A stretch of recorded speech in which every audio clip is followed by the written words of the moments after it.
자, 종료주일을 맞아서 오늘은 창세기 강의를 잠시 중단하고 요한복음을 통해서 벌겨 벗겨진 그리스도라는 제목으로 함께 말씀을 나누도록 하겠습니다. 우리 예수님께서는 우리 죄를 위해서 십자가에 못 박혀 죽으셨죠. 그리고 오늘 본문에 의하면 십자가에 달리실 때 모든 옷이 다 벗겨지셨습니다. 예수님을 십자가에 못 박은 후에 예수님의 옷은 로마 군병들에 의해서 나뉘어져 소유가 됩니다. 23절에 예수님의 옷을 4조각으로 나누었다라고 한 것으로 볼 때 이 옷은 바느질로 만든 천이 4가지의 옷이었음이 분명하고, 그리고 이것을 하나씩 나누어 가진 것을 볼 때 예수님 십자가 처형에 관여한 군병들이 4명인 것으로 추정이 됩니다. 그리고 당시 풍습에 의하면 이렇게 정죄당해서 처형당하는 죄인, 그 죄인이 입고 있었던 옷이나 소지품은 이 처형에 관여한 군병들의 전리품으로 취급되곤 했습니다. 그러니까 한마디로 가질 수 있는 수입거리가 된 것입니다. 그래서 이 4명의 군사들은 예수님의 겉옷을 4부분으로 나누어서 가지게 됩니다. 그리고 이렇게 겉옷을 나누어 가진 후에 속옷이 남았어요. 그런데 오늘 본문에 의하면 속옷은 짜지 않은 겁니다. 통으로 된 옷이에요. 그래서 이것을 찢어서 나누어 가지자니 상품 가치가 떨어질 것 같으니까 이 4명의 군사들이 제비뽑기에서 한 사람에게 몰아주자라고 이야기를 합니다. 그래서 십자가 아래에서 군병들이 예수님의 이 속옷을 나누어 가지기 위해서 제비뽑기를 하지요. 이것이 예수님께서 십자가에 달려 계실 때 십자가 밑에서 벌어지고 있는 상황입니다. 십자가에 벌거 벗겨진 채로 매달려 있는 것 자체로도 수치스러운 일이지만 우리 예수님께서는 많은 사람에게 위대한 랍비요 선생으로 불리던 분이었습니다. 그러므로 그 수치는 말할 바가 못 되겠지요. 많은 제자들이 보고 있는 가운데서 벌거벗은 채로 십자가에 달리는 것은 고통스러운 일은 둘째치고 매우 수치스러운 일입니다. 하지만 우리 예수님께서는 그렇게 밑에서 자신을 바라보는 제자들과 그 제자들을 통하여 복음을 듣고 구원받아야 할 우리 모두까지를 마음에 품으시고 사명감 하나로 그 모든 수치와 고통을 감내하셨죠. 그리고 예수님의 수치와 이 고통이 이루어지고 있는 십자가 아래에서 군병들이 탐욕스러운 제비뽑기를 하고 있는 것입니다. 한편에서는 죽음과 치욕이 진행되며 사투를 벌이고 있는데 다른 한편에서는 크게 신이 나서 마치 장례식장에서 고스톱을 치는 사람들 마냥 누가 이 옷을 가져갈 수 있는가 굉장히 치열한 경쟁이 벌어지고 있었던 것입니다. 오늘 본문의 이 상황은 사실은 이미 구약에서 하나님이 이루어질 것이며 이대로 이루어져야 한다라고 예언하신 상황입니다. 24절 하반절만 보셔도 그들이 내 옷을 나누고 내 옷을 제비 뽑나이다 한 것을 응하게 하기 위해 이러한 일이 발생한 거예요. 예수님이 벗겨지시고 예수님의 그 옷을 제비 뽑는 일은 구약의 예언을 응하기 위해 일어난 일이다라는 것입니다. 이 장면은 로마 가톨릭에서 강조하는 것처럼 우리의 감성을 자극하기 위해 배치된 스토리가 아니에요. 예수님의 육체적 고통을 통해 신자인 우리가 감성적 자극을 받으라고 이곳에 배치된 게 아닙니다. 예수님이 얼마나 수치스러우셨을까? 예수님이 얼마나 고통스러우셨을까? 얼마나 아팠을까? 이러한 거를 우리에게 알리기 위함이 아닙니다. 오늘 이 본문은 구약의 예언이 어떻게 성취되는가를 우리에게 보여주기 위함이에요. 우리 예수님께서 돌아가실 때 옷을 제비 뽑는 장면도 마찬가지입니다. 감성 자극용이 아니에요. 구약 예언이 얼마나 정확히 성취되는가를 우리에게 목도하게 하기 위함인 것입니다. 성경은요, 여러분, 아무 이유 없이 그냥 기록된 구절은 한 구절도 없어요. 우리가 가지고 있는 이 한글 성경을 비롯한 모든 사본 성경은 필사자의 실수로 간혹 오류가 있을지는 모르겠습니다. 하지만 하나님이 주신 성경 원본은 한자 한자가 다 성령의 감동으로 기록된 것이에요.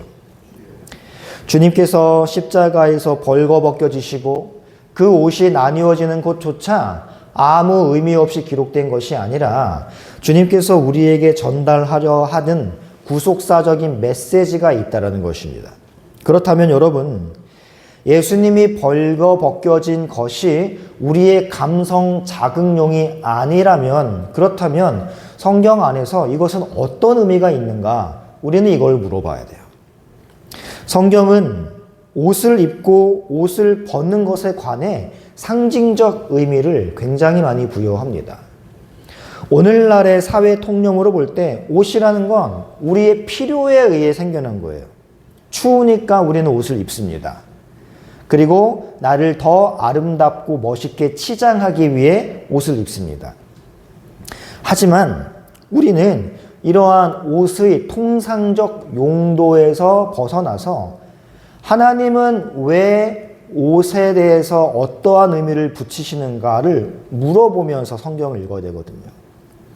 주님의 옷 벗겨지심이 성경을 이룬 것이라면 이 옷이라는 것이 그저 맨몸으로 지내다가 추우니까 입게 되는 용도 정도로만 우리가 이해해서는 안 된다는 것입니다. 먼저 우리가 염두에 두어야 할 사항은요, 우리가 신약에서 어떠한 이해해야 할 부분이 있다면 구약에서 최초로 그것이 함의하거나 등장하는 부분을 찾아서 그 부분의 원초적 의미를 이해해야 신약에 이게 어떻게 이루어지는가를 오류 없이 우리가 살필 수 있는 것입니다. 그럼 우리가 옷에 대해서 이해하기 위해서는 어디를 가야겠습니까? 성경에서 가장 먼저 발견하게 되는 옷은 에덴 동산에서 발생하는 것이죠. 원래 여러분, 에덴에서의 아담과 하와는 옷을 입지 않고 지냈습니다. 죄가 들어오기 이전에 인류는요, 그 육체 자체가 하나님의 창조물을 비롯한 인간의 육체까지도 이게 어떠한 역할을 했냐면 하나님의 창조의 아름다움과 하나님의 영광을 발산하는 도구였습니다. 모든 자연 만물과 모든 가축이며 육축이며 인간의 육체까지도 하나님의 그 영광을 발산하는 도구였어요. 그들은 하나님의 훌륭한 창조를 반영하는 몸을 가지고 있었단 말입니다. 그래서 그들은 옷을 벗고 살았던 거예요. 그냥 그 당시에는 추위가 없었고 더위가 없었고 온화한 상태였으니까 옷을 벗고 지냈겠지, 이러한 추측이 아니라 그들이 옷을 입지 않은 이유는 하나님의 영광의 발산이 목적이었기 때문입니다. 아담과 하와는 물론 모든 피조물이 하나님의 영광을 발산하지만 그중 가장 으뜸인 피조물이 아담과 하와예요. 그러니까 그들의 육체는 하나님의 영광을 가장 많이 발산하는 도구였던 것이죠. 그래서 하나님께서는 이 으뜸인 피조물이 살아갈 수 있는 환경을 조성하기 위해 기타 다른 피조물들을 창조하신 거예요. 그러니까 6일 동안의 인간 이전의 모든 창조는 하나님의 영광을 가장 효과적으로 발산하는 인간을 위한 세팅이 된 것이죠. 아담과 하와는 하나님이 창조하신 환경 속에서 하나님의 창조의 아름다움을 가장 극적으로 과시하는 도구였습니다. 이런 이유로 아담과 하와는 옷을 입지 않은 거예요. 당연히 거기에는 수치심도 없습니다. 죄악이 없었으니까요. 하나님의 창조의 영광을 현격하게 드러내는데 거기에 수치심이 있다? 이건 말이 안 되는 거예요. 아담과 하와가 서로의 벗은 몸을 보면서 느꼈던 감정들은 죄로 오염된 이후인 우리가 느끼는 감정과는 완전히 반대의 감정입니다. 오늘날 우리는 나의 눈앞에 벌거벗은 이성이 있다면 그 이성의 육체를 통해 하나님의 영광을 바라보고 찬양을 하는 반응이 아니라 성적 욕구라는 반응을 내뱉을 것입니다. 그러나 아담과 하와는 우리와는 완전 달랐어요. 죄가 들어오기 전에 인류는 벗은 몸을 통해 하나님의 창조의 아름다움을 보고 찬양을 했습니다. 상대의 육체를 보면서 하나님의 창조의 솜씨를 노래했어요.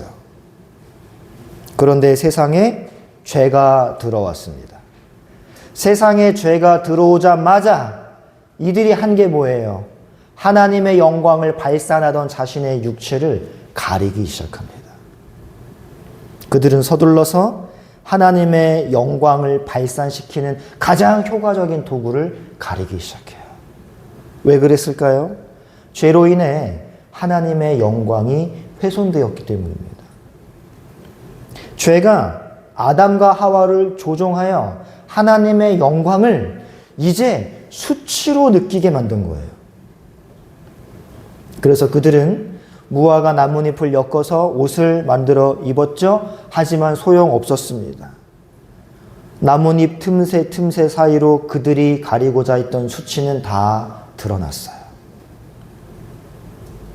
인간의 노력으로 자신의 죄악을 가려보려는 것은 손바닥으로 하늘을 가리기와 마찬가지다라는 걸 우리에게 드러내주는 구절이죠. 그래서 하나님은 어떻게 하셨습니까? 그들이 자신들의 죄악을 가려보겠노라 라고 스스로 고안해낸 아주 형편없는 옷을 벗겨버리시고 무죄한 짐승을 죽여서 그 가죽으로 그들의 수치를 완벽하게 가려주셨잖아요. 이렇게 여러분, 성경에서 옷은요, 죄인들을 위해 베풀어 주시는 하나님의 무조건적 은혜를 상징합니다. 여기에서 이제 옷은 하나님의 은혜의 상징으로 구약에 쭉 흘러가요. 하나님이 아담과 하와에게 입혀주신 그 옷은 그들의 수치, 하나님의 영광을 잃어버린 참상을 가려주기 위한 하나님의 은혜인 거예요. 그래서 여러분, 룻기에 보시면 룻이 보아스를 구속자로 삼아서 모압 여자로서의 수치를 벗고 하나님의 백성이 되기 위해 시도하잖아요. 그때 뭐라고 합니까? 보아스에게 당신의 옷자락으로 시녀를 덮으소서라고 이야기하죠. 이게 성적 표현이 아니에요. 하나님께서 은혜로 자신의 백성들을 덮어주시는 것처럼 보아스의 은혜를 입고 싶어하는 이 룻의 마음을 그렇게 시적으로 표현한 것입니다.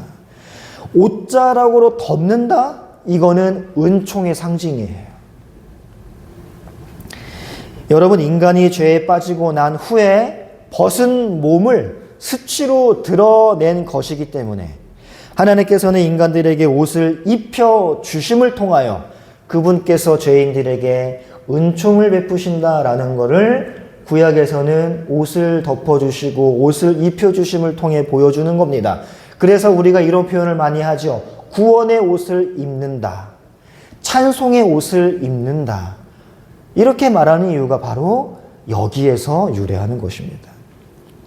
그리고 이러한 하나님의 구속의 은혜가 나타나는 옷의 절정이 어디에서 드러나느냐? 바로 대제사장의 옷에서 나타납니다.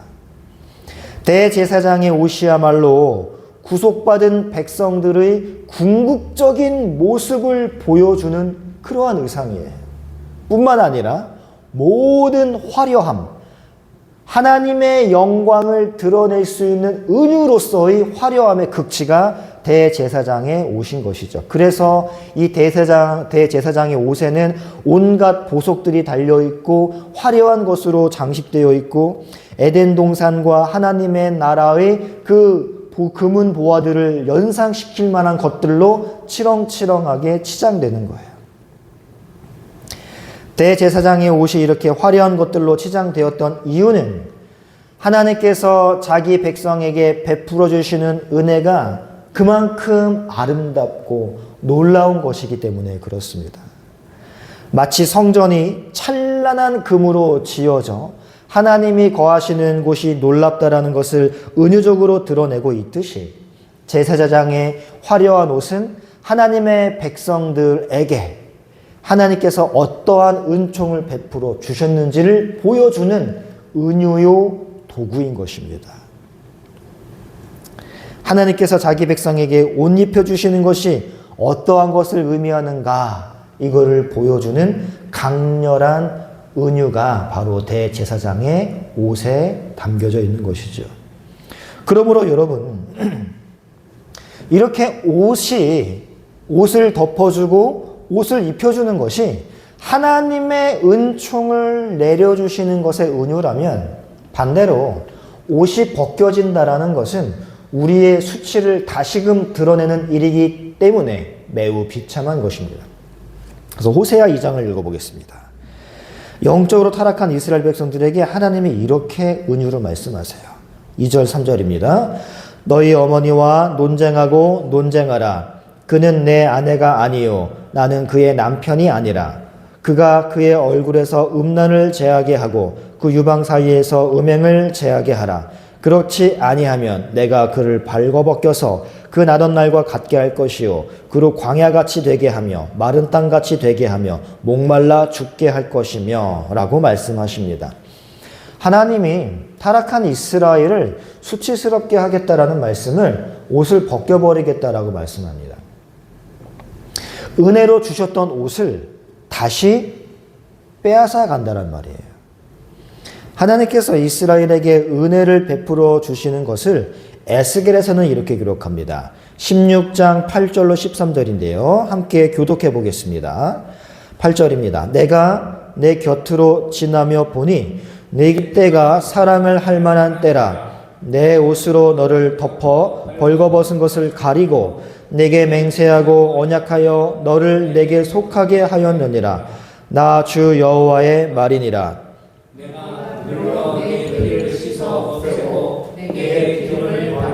수놓은 옷을 입히고 물돼지 가죽신을 신기고 가는 배로 두르고 모시로 덧입히고 태물을 채우고 팔걸이를 손목에 끼우고 목걸이를 목에 걸고 코고리를 코에 달고 귀고리를 귀에 달고 화려한 왕관을 머리에 씌웠나니 이와 같이 내가 동문으로 장식하는 가는 배와 모시와 수놓은 옷을 입으며 또 고운 밀가루와 꿀과 기름을 먹으므로 극히 곱고 형통하여 왕의 지위에 올랐느니라. 아멘.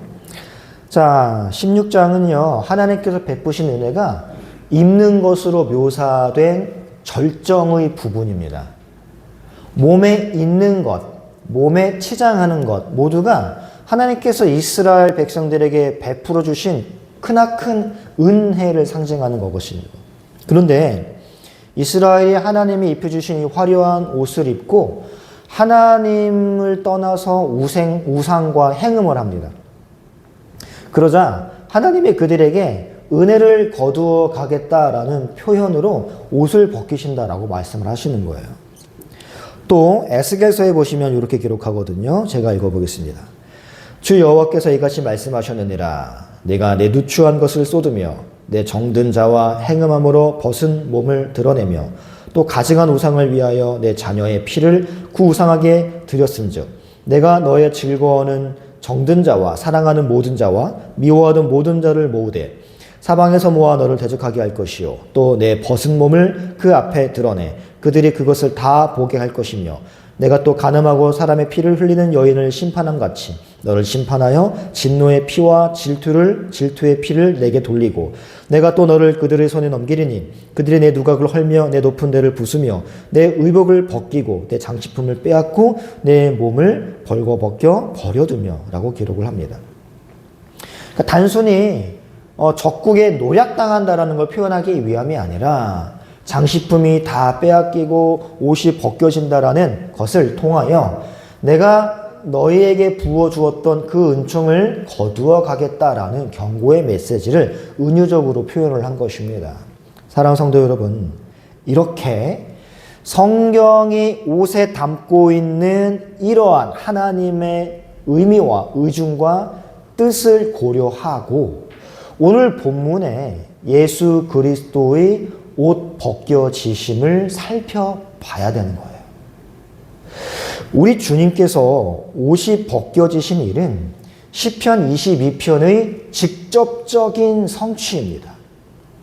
우리 예수님께서 옷이 벗겨지실 때의 장면을 시편이 얼마나 자세하고 처절히 묘사하는지를 한번 보세요. 14절입니다. 나는 물같이 쏟아졌으며 내 모든 뼈는 어그러졌으며 내 마음은 밀랍 같아서 내 속에서 녹았으며 내 힘이 말라 질그릇 조각 같고 내 혀가 입천장에 붙었나이다.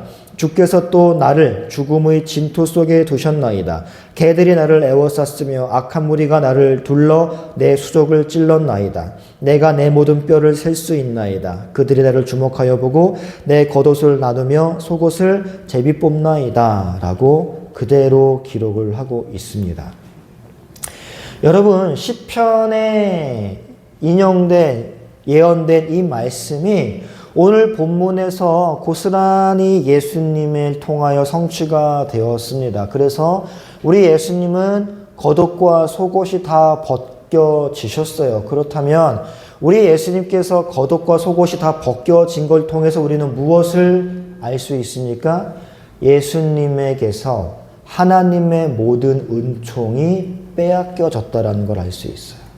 하나님이 예수님에게 부어줬던 그 모든 은총을 가져가시고 우리에게 돌리시며 우리에게 부어져야 할 저주를 도리어 예수님에게 부으심을 통하여 우리를 살리고자 함인 것입니다.